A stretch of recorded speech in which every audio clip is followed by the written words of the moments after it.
Hello, and welcome to the Epic Saga, the podcast that follows our two favorite epic sagas, Star Wars and Lord of the Rings. We travel from the sands of Tatooine to the beaches of Valinor to discuss the characters, themes, and epic moments that make them unforgettable. And occasionally we'll be using the world between worlds to get into those hard-to-reach universes, Game of Thrones, Dune, Harry Potter, and many, many more. I would like to introduce my co-host. He's a Nemoidian spice smuggler, Carlos Alatorre. And I have to introduce my co-host. He was a technician on the Radiant 7, and he just got off the ship before it was blown to bits by the Trade Federation. But then sadly he got arrested by the battle droids. Calvin Hamilton. Hashtag free Calvin. We're continuing our review of the Star Wars films, and today we'll be discussing Star Wars 1: The Phantom Menace. Now, Carlos, I've got to say, rewatching this film brought back many memories of me being a child, and this is the film that made me fall in love with Star Wars. This was my first introduction into Star Wars. Was The Phantom Menace. I saw this before I saw any of the original trilogy. Really? I'm extra excited about today. Wow. Yep. Mm-hmm. Oh, I did not know that, man. Damn, yeah. This whole time, and I did not know that. You never saw anything on VHS, and you never saw the special edition in the theater. I guess I always forget there is an age gap here. Yeah, just a few years, y'all. Just a few years. He's like a lot older than me. It's a 20-year age gap. No, yeah, I always forget that there's that. Yeah, I was a kid when I saw the special edition in the theaters. That makes sense. That this would be the first movie. I was in sixth grade when it came out. Wow. Oh no way. Dang. Yeah. No, I was kidding. Just kidding. Wow. Okay. Yeah, you were already a bit older for sure. Yeah. But no, I get you, man. This was like when people talk about seeing Star Wars in the theaters, this was that for me. You know what I mean? I was in sixth grade. I was 12. And I just remember I loved this movie. This was back when they had novelizations of movies, junior novelizations. Yes. They would have them before the movies came out. I missed those much. But I remember my dad rolled up to school. He was picking me up. He just tossed the book to me, and I devoured that book in 2 days. And yeah, I was ready to see this movie. And then when the movie came out, me and him, we went to go see it. And same, man, the feeling that you had, I mean, it wasn't my first introduction to Star Wars, but oh my God, it was the first time I was seeing a double-sided lightsaber. Yeah, it was the first time that I was seeing modern graphics. We're talking the graphics that you saw in Jurassic Park. Now we're seeing that in Star Wars. Mm-hmm. And it was beautiful. It was beautiful. Yeah. Obviously, by that point, seeing the original trilogies was amazing, but it was on VHS and you could still tell what was fake and what wasn't, You absolutely could. And think about it. This was in 1999. Yeah. And when I rewatched The Phantom Menace, the graphics still hold up. Yeah. They're really well not done. Bad. It's only maybe a little dated, maybe a little bit, but it's really not that bad. There's lighting issues, sure. But yeah, all of that for being that time, it's incredible. And honestly, just this is the Star Wars film I've watched the most. Wow. And that's only because I was in sixth grade and I was a kid. And when this movie came out, there was 3 years before the next movie. And this one, in my mind, at the time, 12-year-old Carlos was like, this is the best Star Wars movie ever made. That's dope. So I was just rewatching the thing over and over and over again. But this is your one and only spoiler warning. And that's about it. Now we're going to get into it. All right. 32 years before A New Hope. 13 years before the rise of the Galactic Empire. The Republic is there's a trade dispute happening between the Trade Federation and several Outer Rim systems. That is our setting. And in response, the Trade Federation blockades this mid-rim planet called Naboo. Calvin, had you ever heard of Naboo prior to this? I had never heard of it. No, this is brand new. Same, yeah. Nobody knows what this planet is. It just looks nice. It looks like Earth. Now, to settle the conflict quietly, Supreme Chancellor Finis Valorum sends Jedi Master Qui-Gon Jinn and his apprentice Obi-Wan Kenobi as secret ambassadors to meet with Viceroy Newt Gunray aboard the Federation flagship. This is actually what I loved about this movie is like we're dropped in the middle of this thing. Mm-hmm. Like everything's going on. You're like trying to figure it out. It's just a lot happening. It's a well-defined universe by this point. Now, the Jedi don't know that the Federation is secretly allied with Darth Sidious, a Sith Lord who orders Gunray to invade Naboo and eliminate the Naboo. When Gunray asks if the order is legal, Sidious assures him that it will be. I think he says, "I will make it legal." Ooh, yes. Yeah. It's funny, these Nemoidians, they're just like bureaucratic and timid and like, skittish. Like, oh, could we do that? Yeah. The Viceroy traps the Jedi in a meeting room, which they sense, Obi-Wan is sensing, but Qui-Gon tells him, don't center on your anxieties. Keep your concentration here and now where it belongs. All of a sudden, the meeting room fills with gas, and the ship that they were on, the Radiant 7, gets destroyed in the hangar. Rest in peace to those poor pilots. They were just doing their job. Now, the Jedi escape. They cut through groups of battle droids, and they make their way to the command deck. Gunray, he tells them to close the blast doors, and then we get this scene where, I never thought I'd see, but Qui-Gon just jams his lightsaber into the blast doors to melt them. This blew my mind as a kid.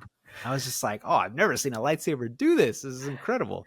I know. And it's funny, like we had kind of seen in the original trilogy what a lightsaber could do, like briefly, but like this is pushing a lightsaber to its fullest like capacity. Potential, you're like, like these things can really melt metal, steel. They could literally carve through almost anything.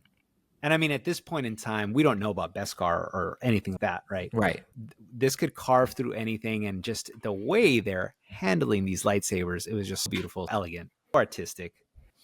Gunray's hiding behind the blast doors. The Jedi are forced to retreat when they have two destroyer droids arrive.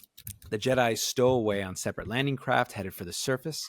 Now, from the command deck, Queen Amidala, we're meeting her for the first time in her transmission to Newt Gunray. And she's condemning the blockade, saying that this is terrible. And he's like, don't worry about it. It's fine. It's not a big deal. Just sign the treaty. He claims the blockade has Senate approval. He denies any knowledge that ambassadors have arrived. And she kind of threatens him like, oh, beware. Now, Queen Amidala ends the call. She's suspicious of his claims. And Newt Gunray orders planetary communications shut down. He decides, oh, maybe we can land troops on the planet. And Queen Amidala, she decides to contact Senator Palpatine. And now he's surprised by Gunray's statement, and he's saying like, oh, the negotiations haven't started because the ambassadors aren't there? Like, how can that be true? I have my assurances from the Chancellor. And then the transmission cuts out. And the governor of Naboo, Sio Bibble, he warns that communications blackout, it likely means one thing, that an invasion is coming. And yeah, it's interesting that the queen, I mean, she knows that she's got to know that this is happening, but she's like, we have to rely on negotiations. And he's like, well, what negotiations? There's no damn hologram. There's no signal. Right. Yeah. I loved this, man. As I'm talking about this, I'm remembering being in this theater watching this. I just love the fact that there's so many things happening and so much new architecture and so much new technology that we're seeing. And again, this is in the past. Maybe it's not new, but it looks polished. It's right out of the factory. The destroyer droids are not what we ever saw before, right? Yeah. Just the amount of robots that are attacking. Because in the original trilogy, what robots do we see? They're all serving us. Yeah, not attack droids. We don't really see attack droids at all, I think. Yeah. Anyway, I don't know. How did you feel about this opening, Calvin? Tell me what did you think when you were dropped into the timeline? I mean, this is only 32 years before about 32 years, we said? Yeah. Well, yeah, what did you think? I thought a couple things. One, I was like, okay, you have Qui-Gon and Obi-Wan, right? It's cool to see a young Obi-Wan. Oh, young Obi-Wan, look at him. Back when he was an apprentice. And I remember in one of the commentaries, I think for Phantom Menace, George Lucas said, like, this is Jedi in their prime. Yeah. That's why it's so much harder and faster, because this is like we were really getting to see the Jedi in their prime.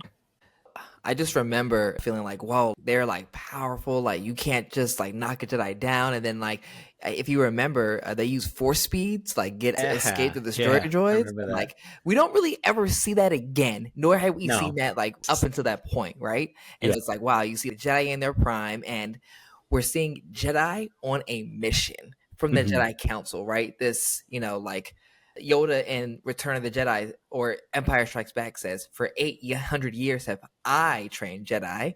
It's like, oh, what Jedi are you talking about? This is that. We get to see two Jedi on a mission, gone a little wrong, and it's just action that you're like, oh, who's this Darth Sidious? Like, what is he doing? Like, why is Newt Gunray even listening to him? And it's just start. I just remember feeling excited. It was already action-packed from the very, very beginning, and you could just see how the Jedi have these different things. They held their breath when they came. They made sure working the droids. It was just incredible. Yeah, and I love the fact that we are introduced. Everybody's the Phantom Menace. We're we're introduced to that menace, that hidden villain, or that hidden thing that is haunting the Jedi, that is the catalyst for the downfall. We're seeing it in one of the first scenes, which is when Newt Gunray is talking to a hooded figure who they say, they call Darth Sidious. I just think it's really cool that we're kind of already being introduced to the good side and the bad side. Yeah. I agree. And yeah, it's just, I don't know. It's just really cool. But at the end of the day, that's not what this movie is really about, right? It's about Anakin. How he's found. Yeah. His beginnings. And the background is the good versus evil fight, the rise of authoritarianism. But in the foreground is, well, we haven't seen him yet, but yeah, it's incredible to see the Jedi in their prime, right after the golden age of the Jedi. This is how they handle themselves. It's just really very cool. Did you know who Sidious was when you first saw this film? Not in that moment, but like as well. Okay, I mean, keep in mind, I did read the novelization before I saw the movie. Like, I had an idea, but in that moment, no. But then, yeah, as the movie went on, I was like, hey, that's the guy. Yeah. Doesn't anybody realize that that's the guy? We know him. Yeah. So, yeah, I knew. I think I only have one friend who did not know at all. When they saw Revenge of the Sith? Yeah, he was the only one in the theater who was like, what? I was like, come on. Really? Jeez. Where have we been at? Yeah. That's funny. On Naboo's surface, Qui-Gon saves a Gungan outcast named Jar Jar Binks from being crushed by a Trade Federation MCT.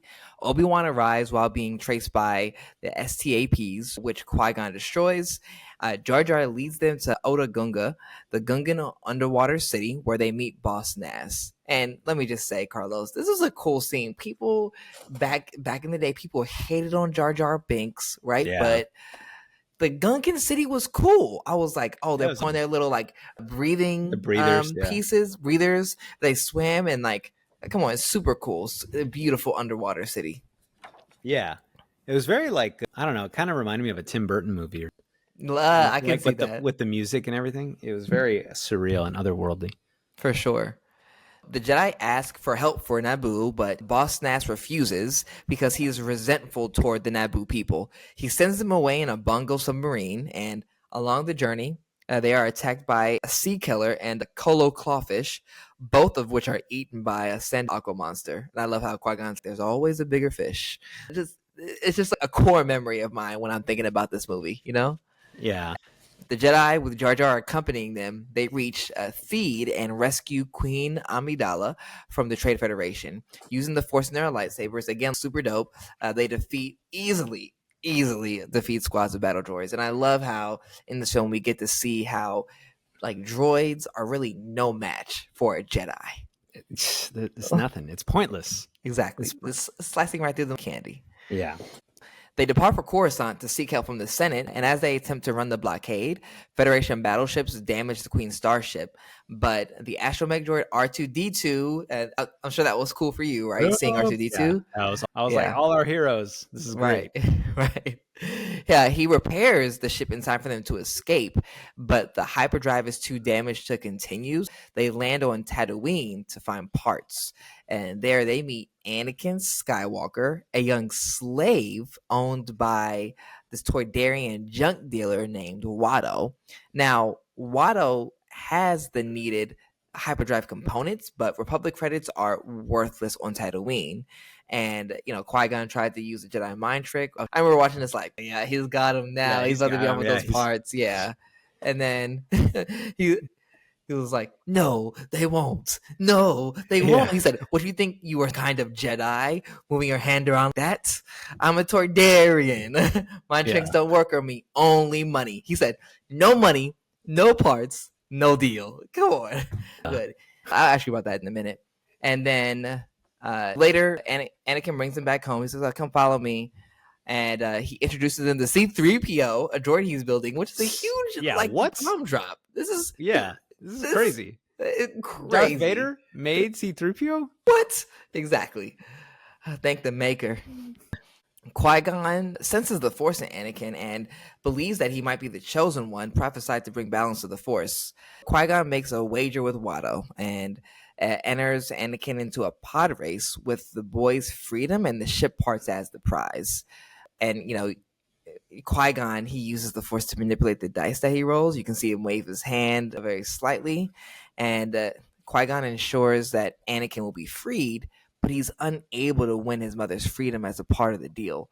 And a blood test actually reveals that Anakin's midi-chlorian count is higher than any on record, even higher than Master Yoda's. I remember Obi-Wan's like, Master Qui-Gon, how is that possible? I have a couple questions for you, Carlos, but my first one is, what's your headcanon? I don't think we actually ever get an actual explanation for this. What's your headcanon for how the Toydarians and the Hutts are able to innately resist Jedi mind tricks? Do you have any thoughts on that? Yeah, it's funny. When I first saw this movie, I didn't really think of it as this entire species is immune. I took it as individuals are immune, because I thought back to Obi-Wan Kenobi's line in A New Hope where he says the Force can I think he said the Force can cloud the minds, or can cloud the weak-minded.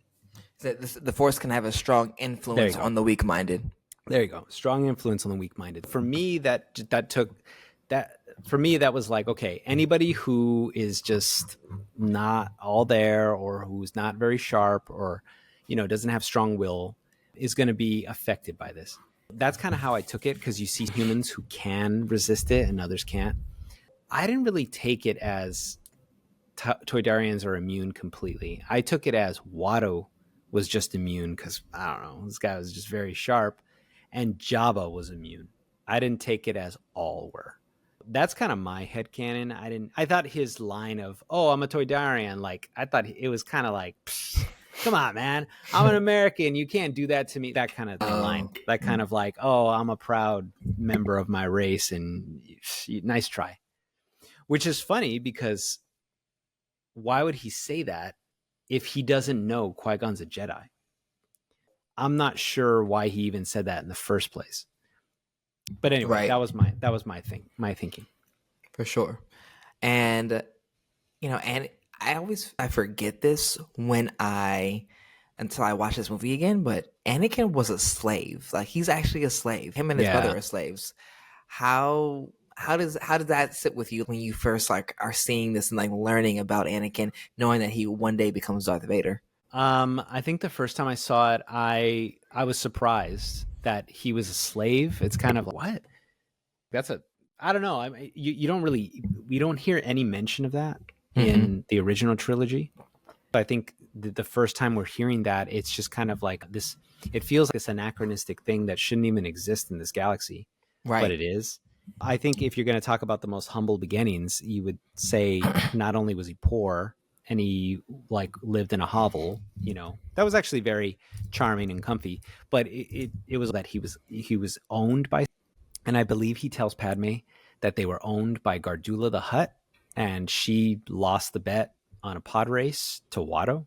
So that's how they were transferred over. Yeah, I it's not a surprise that the Hutts are dealing with slavery, but like that's not something I even thought about, as a kid. It is pretty incredible that from such humble beginnings would become powerful and then eventually evil. Yeah, but I guess It makes sense because he's pissed. 100%.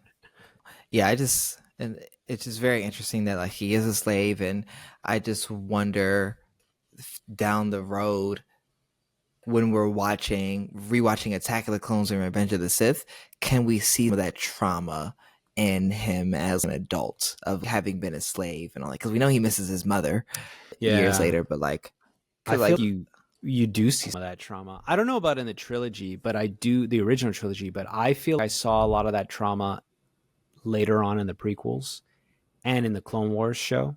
Because I feel like that's where his sense of justice and loyalty comes from. Because he's willing to like break the rules in order to do what he perceives as right, because he just was surrounded by so much wrong when he was a kid. That's kind of how I saw it. Yeah, that's true. But yeah, no, everything about like it's just like the story is pretty cool, and Qui-Gon meeting Anakin. I love when they're like all sitting at dinner and Anakin's just being a kid, right? Like excited, and he was like, "Is that a laser sword?" And even though they are on the Outer Rim, people on the Outer Rim still know what Jedi are, and even Watto knows enough about Jedi to know that they do like mind tricks. He's like, yeah, waving your hand around like that. I know that's what Jedi do. He said in the galaxy, Jedi have this reputation, this notoriety, this notoriety, even in the Outer Rim, which I think just speaks to the mystique of the Jedi, right? Yeah, their reputation precedes them. It is pretty cool. Yeah, and nobody knows anything about Sith, but like they know, Jedi. There's these Force wielders, and they do crazy stuff. And they have these swords that can kill you. But exactly. Yeah, it's pretty cool. Yeah. Quick tidbit I was going to say, but earlier when you were talking about Jar Jar, when he's in the bongo and he's freaking out because the fish is going to eat them. Yeah. And Qui-Gon puts his hand on Jar Jar and he's like, relax. And then Jar Jar goes like, yeah, Jar Jar's like, he's all like, and Obi-Wan says, you overdid it. I don't know if you knew this, but that was because Qui-Gon was actually doing a force power on him to like calm him. I did, yeah. Oh, you knew that? Okay. Yeah, I did know that. I did. Which is like awesome. Really, really cool. Yeah, they talk about that in the book, but yeah, it's for the audience in case you didn't know, but he uses his force power to calm him, but Obi-Wan's saying you did too much because it really put Jar Jar into like this kind of, what do you call it? This not sullen state, but he was just really out of it, Right. And so I think that's funny that they put that in there. They didn't really have context for it, but reading about it, you're like, oh my God, it's just all of these force powers that they're using that we never saw in the original trilogy. It's incredible. They're going ham. Yeah, right. It's just amazing. Yeah. There's so many things that you could do with the force. Really quick, I know this is in the expanded universe, but there's a book called The True Sepulchre, which takes place the very day after, very next day after the battle of the Death Star. Yeah. And Luke uses that same ability on Han because they're like trying to go in there, and then like Han's like getting super agitated, and then Luke like flicks his wrist and then calms him, and then Han realizes that like Luke calmed him down. He's like, "Hey, don't you do that to me." He just does it again or something. Yeah, it's so funny. Like, oh, this is funny. I can see Han doing that. Hey. Hey. Don't use your little force powers on me, buddy. And then he just looks to Leia. And he's like, "Tell your brother to stop." Jeez. Right. Buddy. We get to the pod race scene. It's the day of the pod race, and we're gonna have to talk about the pod race a little bit, but sure. Like we'll talk more about it. But it's such a cool addition to this thing. Is. I know people probably say it was an unnecessary scene, but I don't care. I don't care either, and it was cool. Rewatching it, I'm like, it's entertaining the entire time. Me as an adult Calvin, I'm like, yo, this is heat. I'm almost in there like, What's going to happen? Wait, who's going to win? Even though I know what's going to happen. It's a really fun and good scene, in my opinion. Yeah, it's very. I mean, I think my 6th grade self, my 12-year-old self, is watching the scene, and it's pretty intense. The whole thing. I mean, when you're thinking about it, people are dying when their pod races are crashing. That little Rats Terrell or whatever his name is, when he's like, you know, and then he blows up. Like that was a lot. You know, this cute little alien just like got killed. And I mean, there's a deleted scene where his whole family was there. Wait, really? Yeah, there was a deleted scene where his whole family, they're like, oh, and here's his wife with his like 3 kids, and they're like sitting like cheering him on. Oh. I was like, oh my God. Having that knowledge after seeing the deleted scene, I was like, this makes this even more depressing. Right. But yeah, it's just kind of crazy how treacherous this whole race is. The fact that there's Tusken Raiders who are just joyfully shooting at pod racers as they're going by and then laughing about it when they like destroy the engines on one of them. Yeah, the whole thing is, every time I watch it, I'm like, man, this is really, really cool. We're going to fast forward through that. But after he wins the Boonty pod race, he defeats the Bulba, who's the main jerk of the the guy who the favorite of the race. He joins the group. Anakin joins the group for the journey to Coruscant. Now, while this was happening, Darth Sidious tells Darth Maul, and this is the apprentice that he has that appeared in the hologram to the Neimoidians on the Trade Federation flagship. He tells Darth Maul to go to Tatooine to capture the Queen, kill the Jedi. And the way he knows is because there was a hologram of Seal Bibble, a message that was sent to the Queen, and Obi-Wan even tells them, don't respond to it. It's a trap. It's meant to trace. They must have responded to it because they figured out that they were on Tatooine. Darth Maul's Tatooine is sparsely populated. If the trace was correct, I bet I'll find them quickly. And that's the background for it. Now, during the race, he sends the Sith probe droids out. Probe droid spots them, and he actually attacks Qui-Gon and Anakin as they're making way to their ship. And it's a very cool scene because this is the first time you're getting Qui-Gon facing a Sith. Yes. And I mean, you could see that Qui-Gon was not ready for this. No, not at all. This guy's winded. This guy's he just looks an old man compared to Darth Maul, you know. And it's a really interesting scene. And I should add, like, there is a very nice kind of emotional scene when Anakin is saying goodbye to Shmi and when he gets his freedom. It's interesting. There's this emotional scene of him saying goodbye and he's starting a new journey. And then it's juxtaposed with like immediate danger right after he's leaving the safety, and I'm using quotes, of the slave quarters.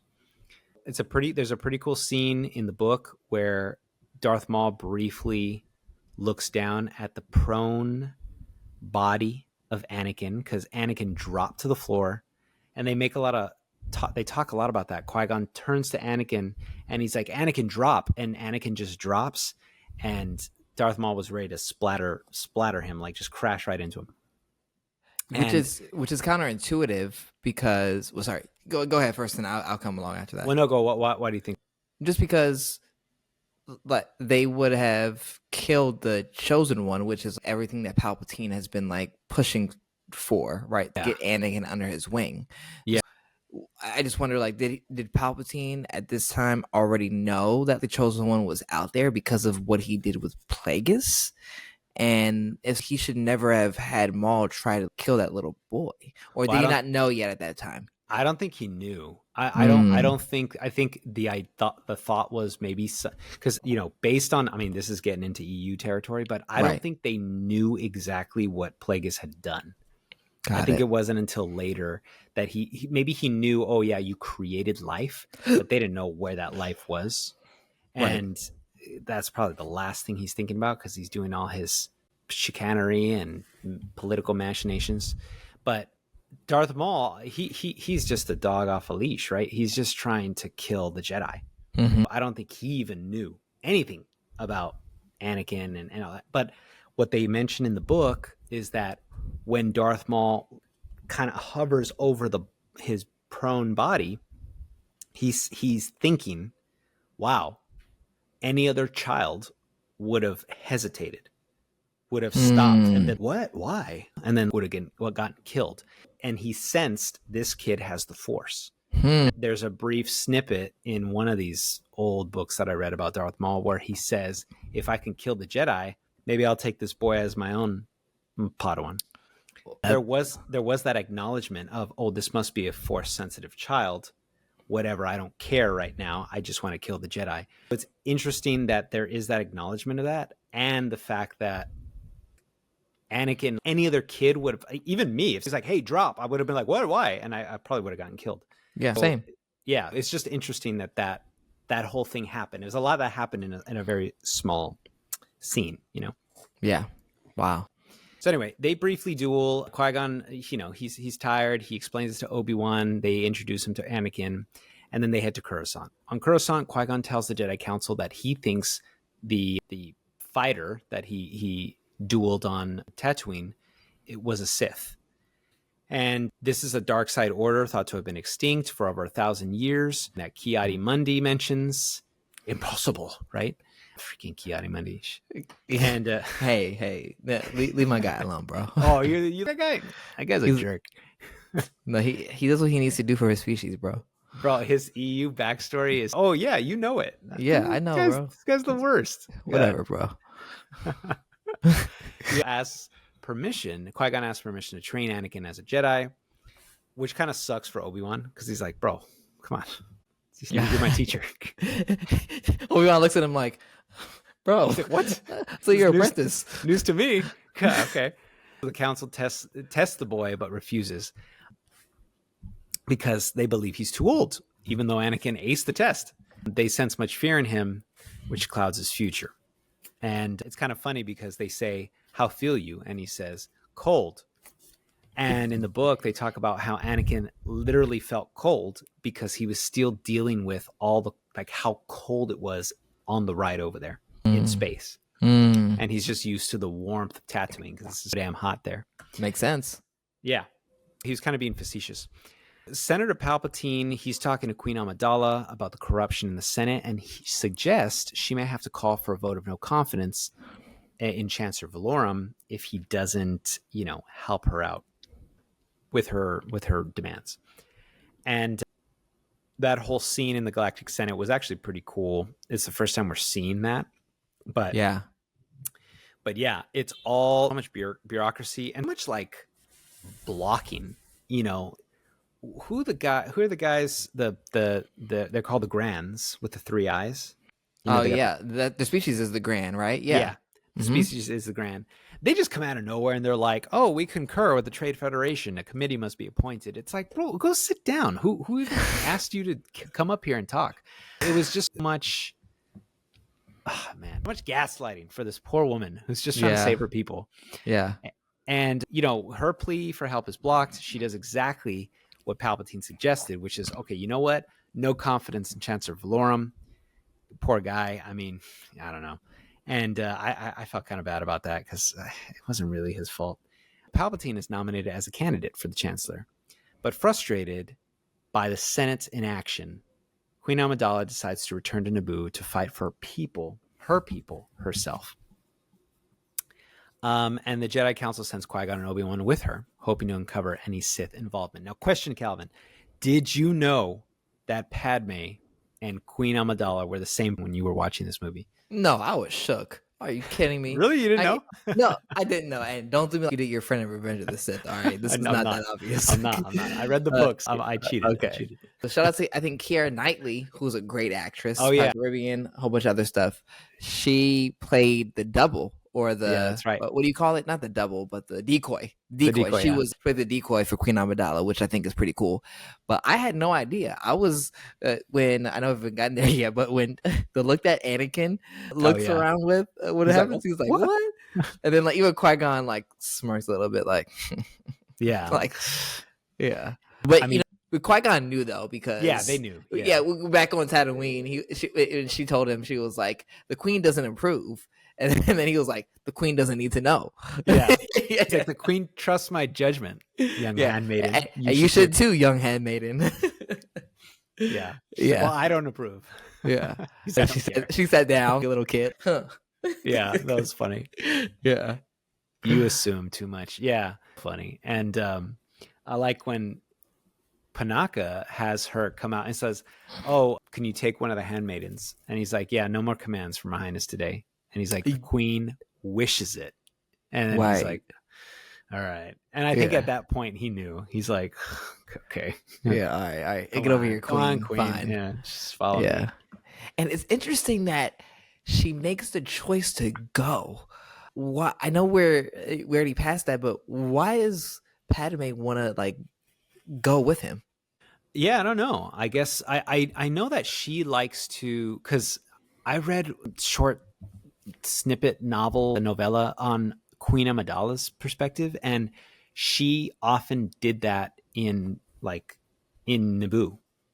She would just go out and like explore the place and see what the people are saying. But I think that's kind of Padme's adventurous spirit, her strong will. That makes sense. Yeah. Gets her in a lot of trouble, but Yeah, definitely does. Oh man.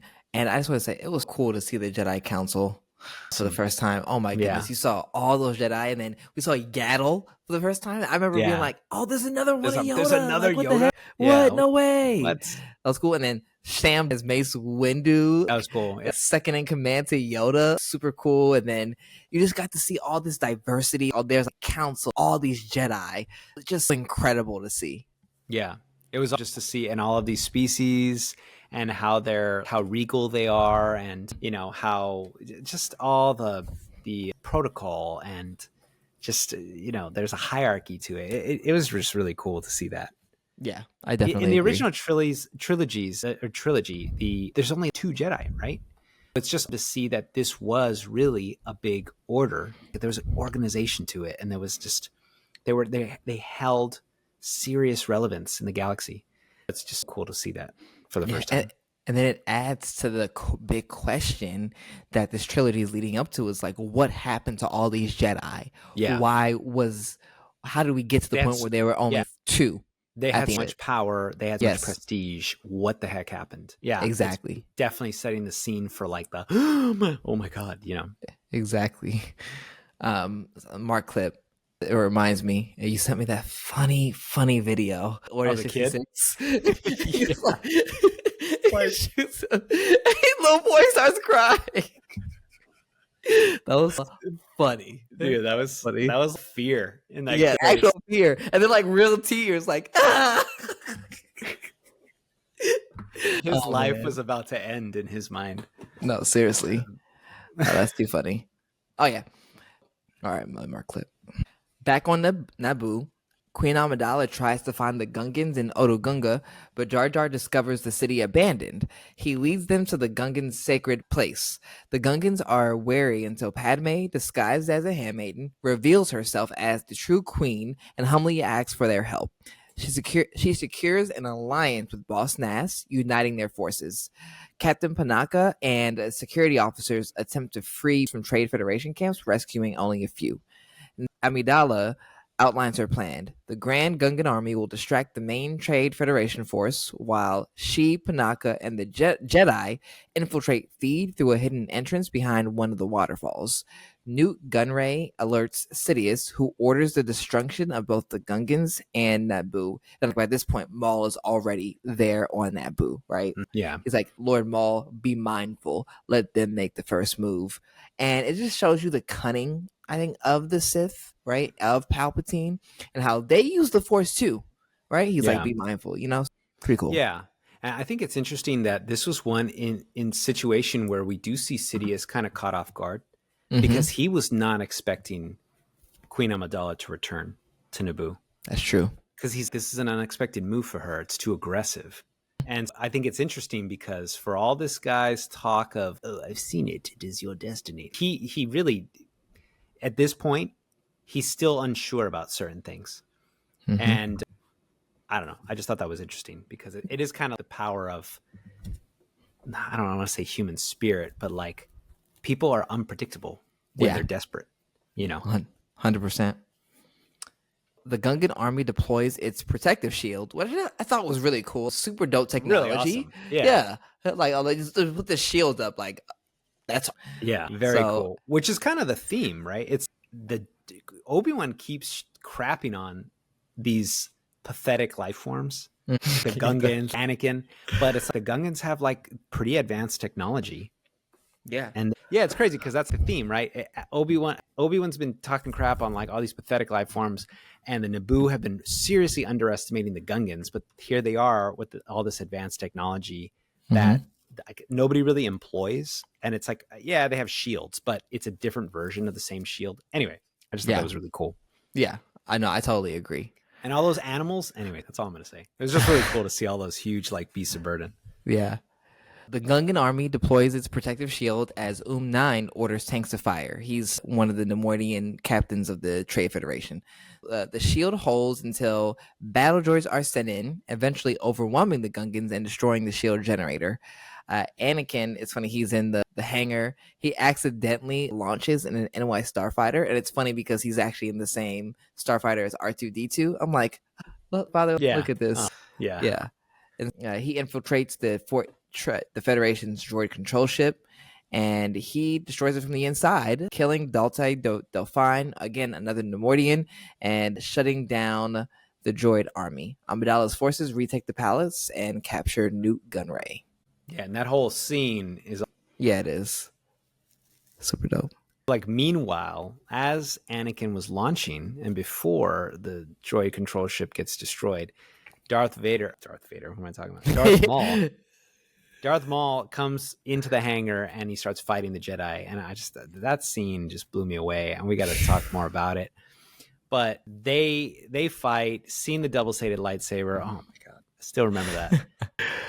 He's fighting both Jedi. They're trying to double team this guy. He's ready for them. He forces them onto the catwalks, into the generator complex. Now, Obi-Wan is briefly separated when Maul like kicks him off a catwalk, which is crazy because this guy falls down 2 levels and then he just jumps right back up. He climbs back up. He finds Qui-Gon and Maul that they're fighting to get into the area where there's force fields. I don't really know what these force fields are for, maybe for protection. I'm not sure. But then Qui-Gon and Maul are divided by the force field. Obi-Wan's divided from them, but all the way at the end. It's kind of cool because Qui-Gon like kneels down to meditate. Yeah. While Darth Maul is pacing back and forth, a lion. It's just a really cool scene. Meanwhile, Obi-Wan's just like, oh, come on. You could see the anxiety in Obi-Wan. And I've always wondered why at that point didn't Obi-Wan use force speed? We saw him use at the beginning of the film catch up, but I think it's because he may have been a little depleted. They're already super exhausted because Maul is pushing them. Yeah, I think I agree with you. I think even the most trained and capable Jedi is gonna run out of juice. You know, the Force it's that little Force meter on a video game. I just think he's gonna run out. You got to build up.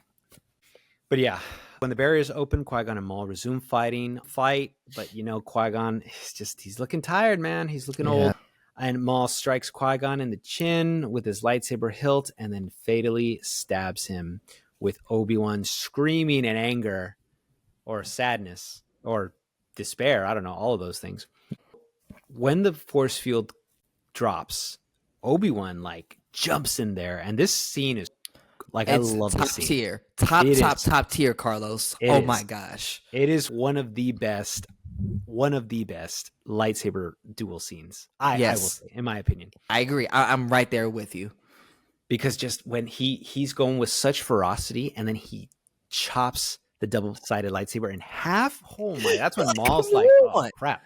Like that's the first time where Maul's like, "All right, okay, we got a fight on our hands. Here we go." Yeah. And then they're going at the same speed. Oh, I love it. Anyway, but Obi-Wan does tap into that anger. He taps into that dark side a little bit. Yeah, I was going to ask you about that. Like, is this Obi-Wan regular or Obi-Wan with dark side fuel? We saw Luke in Return of the Jedi.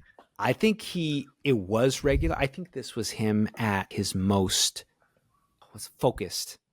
coming from a place of like, I need to stop this, but then stop this Sith. But then I think at a certain point, just in my opinion, and I think I remember reading from the Darth Maul thing that they said he found an opening when he felt the anger in Obi-Wan. I think in that moment, Obi-Wan does tap in to the anger, which lowers that defense, because 100%. he's got the dark side. Yeah. When he gets into that defense, or Maul has that defense posture and Obi-Wan's attacking him, Obi-Wan gets thrown back and he's force pushed into a reactor shaft, and Maul disarms him, tosses his lightsaber out, which, I never really thought about. Obi-Wan actually lost his lightsaber. Yeah, he had to build a new one. Yeah, and I hadn't really thought about that, because that's the second time he loses two in the prequel trilogy, right? Yeah, this one and the next one, because it gets taken away when he gets arrested by the Separatists. That's crazy. Yeah.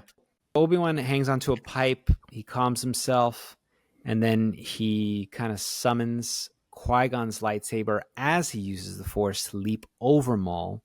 Maul doesn't suspect a thing. The arrogant never do. And he uses Qui-Gon's fallen lightsaber to slice Darth Maul in half. And both halves fall into the shaft. Quite eerily, I would add, because Darth Maul doesn't say a word. Yeah, not a single word. Yeah, he just looks at him like... Yeah. It's pretty crazy. Pretty weird. But yeah, Obi-Wan reaches Qui-Gon in time to hear his dying wish, which is train Anakin as a Jedi. And Obi-Wan promises, and Qui-Gon sadly dies. He is one with the Force. Now, Palpatine, who's now Chancellor, when he arrives on Naboo after the fighting is done, he congratulates Queen Amidala on her victory. And while Gunray is taken away for a trial, and he actually looks at Anakin and he says, "And you will watch your career with great interest." Uh-oh. Yeah, you will. Oh, yeah. Right. Oh, yeah. Oh, yeah, my bad. But yeah, I just want to say, lightsaber duel, I know we'll talk about that a little later. Incredible duel. Shout out to Obi-Wan for, coming out on top. And it hits you a little bit, like Qui-Gon, and like in retrospect, especially, Qui-Gon was such an incredible Jedi. Yeah. Like really attuned to the will of the Force. And there's that one moment earlier where Obi-Wan says, you would be on the council if you just didn't defy them much, right? Yeah. Cool. Very tapped into the living Force. Exactly. Later, Yoda grants Obi-Wan the rank of Jedi Knight. I bet, thank you. Yeah. Look what this man did. I mean, you better, right? He warns. That was like 3 trials, man. No, for real. Sheesh.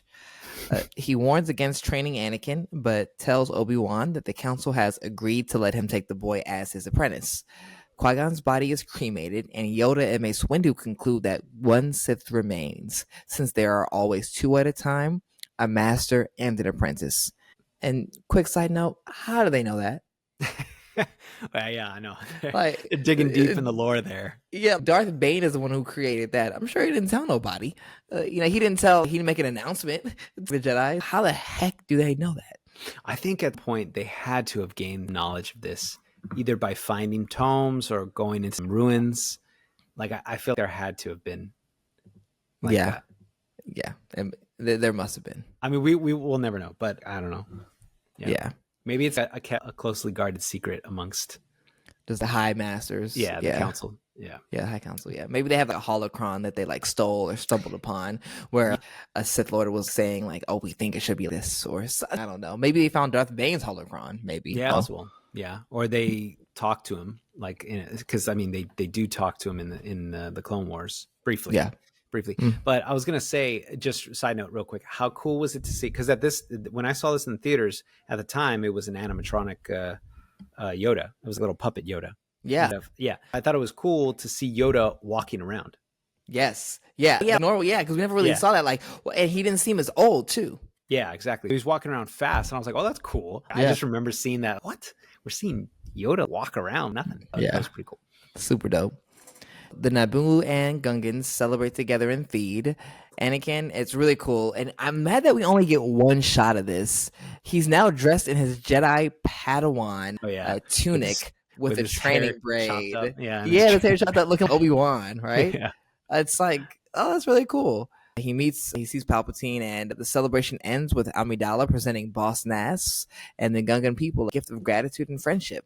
Yeah, And that's the orb of peace that they gave. yes. And real quick, it's interesting that the music in the background of the celebration is the same music as the Emperor's. That is interesting.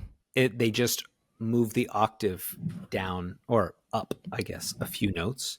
But instead of like oh, that kind of ominous music, and they sped it up too. Yeah. I thought that was pretty cool with the score. I think they did much with the score on this movie. There was just much hidden meaning. I mean, come on, layered, much hidden meaning, layered, complex.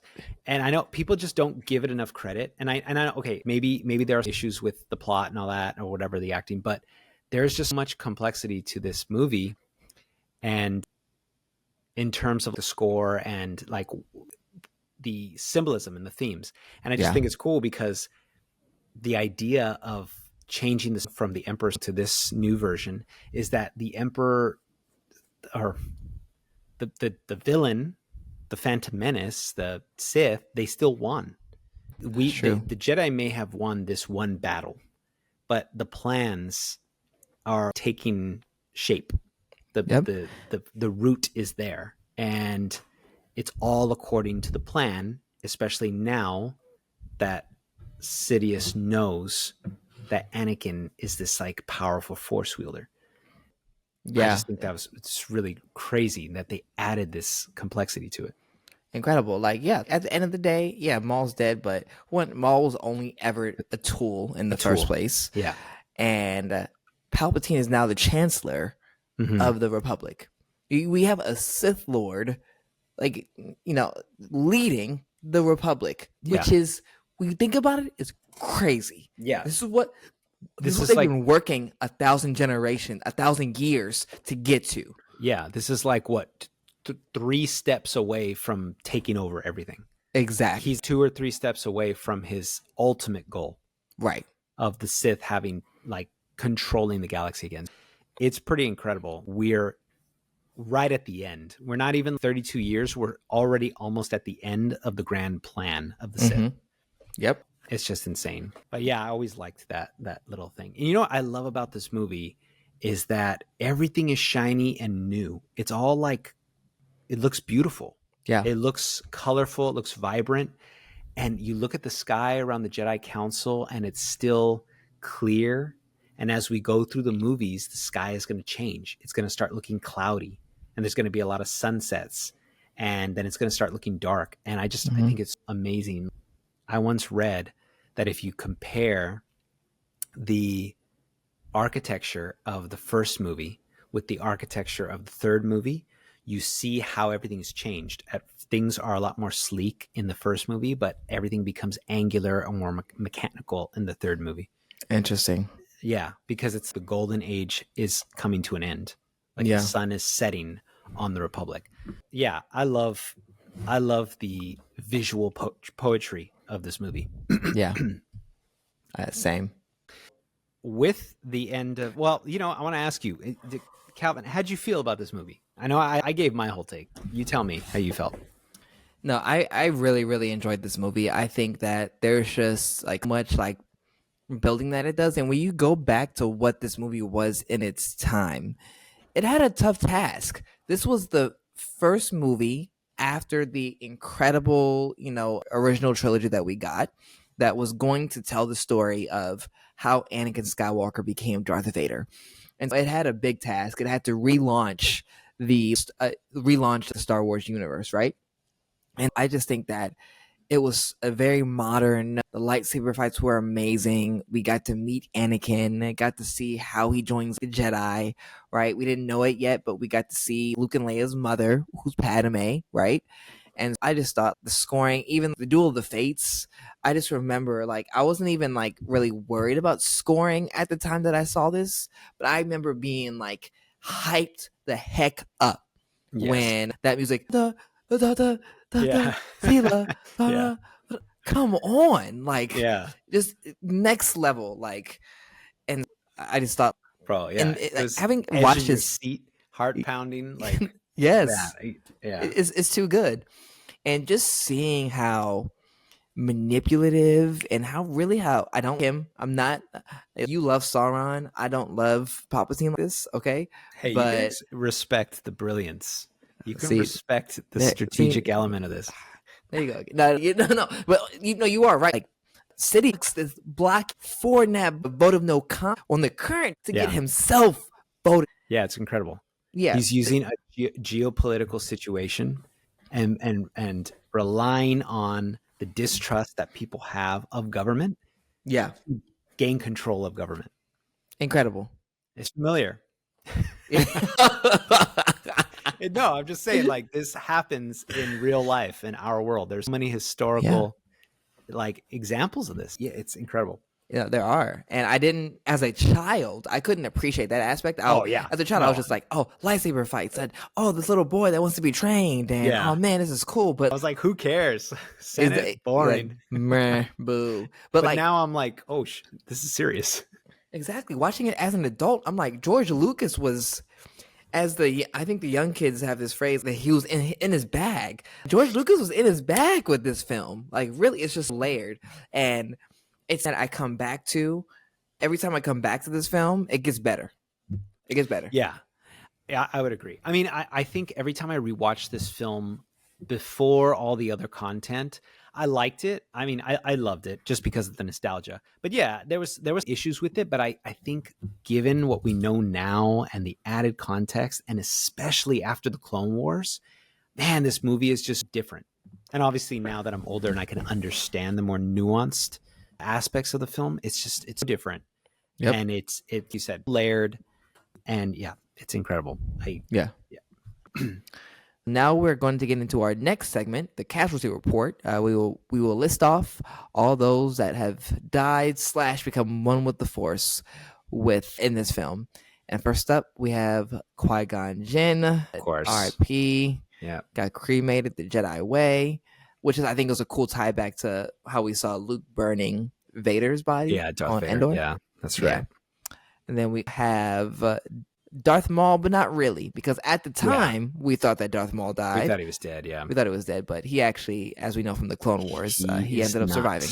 He is not dead. Yes, and not at all. But who else do we have, Carlos? We have Dalte Dauphine. This is a Nemoidian that was on the Trade Federation ship. The one that Sidious is like, I don't want this stunted slime in my sight again. And he just scurries off. That guy was in control of the droid control ship, and then Anakin blew it up. That guy just doesn't get a break. And now he's dead. Yeah, he's gone.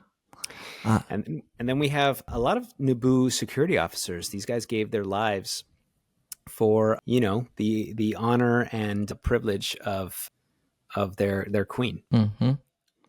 So, And then, we have a bunch of Gungan warriors. They died to defend their home planet. And then, of course, a bunch of Trade Federation droids. And then a couple of Naboo starfighter pilots. Yeah. Well, those Trade Federation droids, we'll probably rebuild those. Did you say will? Okay. Hey, a lot of those. Mordian. That's right. You are. Yeah. But that's everybody? We're not missing it? Yeah. Not too many people die in this film. Oh, okay. Well, all the pod racing people. That's right. Oh, that's right. The pod racers. That's right. I don't know how many, but all of them, right? No, he's not dead. He's alive. Yeah. But all of those other racers. But with that, we wrap up another of Epic Saga. We hope you enjoyed exploring the Star Wars universe today as much as we did. Don't forget to subscribe, rate, and review our podcast. Join us next week as we continue our coverage of the Star Wars films with 2 Attack of the Clones. This is Carlos. And Calvin. Signing off from Epic Saga. Stay epic.